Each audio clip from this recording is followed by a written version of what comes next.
Well, despite the number of infections falling in many parts of the region, there are large numbers of patients in our hospitals, in many cases more than at the peak of the first wave, and that's leading to huge pressure on the number of beds available. In the second of her exclusive reports, our health correspondent Gill Dummigan has been inside the Royal Blackburn. It's 8 a.m. and the daily critical care meeting's underway. Number of COVID? 26. Non-COVID? 10 on the unit, 3 in POCU, so 13 in total. In any hospital, the demand for intensive care is often greater than the resources available. It can be a real challenge at times, and we do at times have to make really difficult decisions. But by and large, we work well and we cope. In this second wave, the hospital's dealing with a high number of COVID patients, but also increasing numbers of other medical emergencies. It's fraught at time, it's tiring. These are really sick patients, and this time the non-COVID patients are really sick. And I think that's what people need to remember, that the beds aren't just for COVID patients, they're for non-COVID patients as well.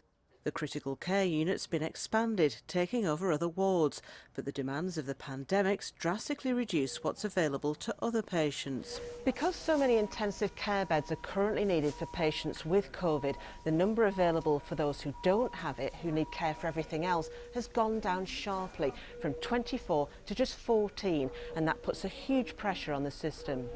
Our first commitment always has to be to the emergency patient and the urgent patient who arrives, who needs life-saving surgery there and then or within the next 24 hours. But these beds are also needed for people recovering from major surgeries like cancer.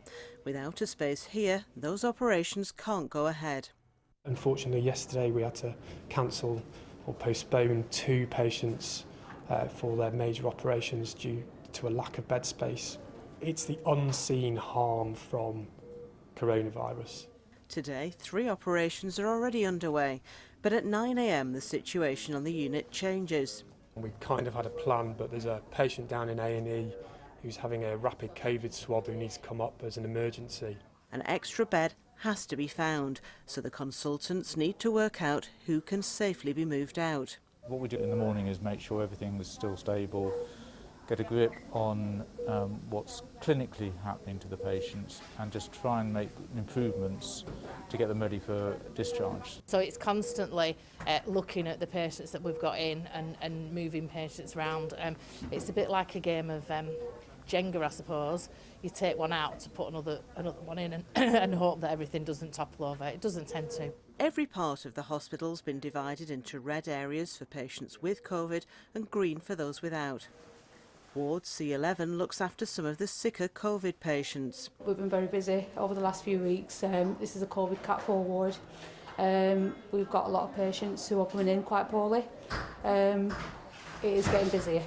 At the height of the last wave, this hospital was looking after 131 patients with COVID, but this time around it's far higher. Today we have 261 COVID patients in the building. So that's twice as many as you had last time? Twice as many, and it's really challenging. The sheer numbers of people needing COVID care mean resources for the whole hospital are stretched. On a daily basis, it's thrown up challenges of bed pressures, challenges of staffing pressures. We've got staff who are off sick with COVID. I think it's a situation we've never been in before. It certainly feels a lot worse than the first time round.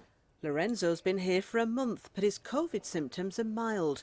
His real problem is that he needs a major operation, and until he's free of it, he can't be treated. It's the mental side of things. I mean, I know there's people in lockdown that are struggling in their own house, but being inside a room, away from your family. I mean, I've got 2 young kids and a wife at home that I've not seen since October 22nd. You're looked after as well as you can be, but from the mental state, it's tricky. It is tricky. Lorenzo thinks his operation's now likely to be in the new year. At times, staff here are viewing with trepidation. We're probably not going to see the spike of winter infections until January as normal, and yet we're already full. Are you worried?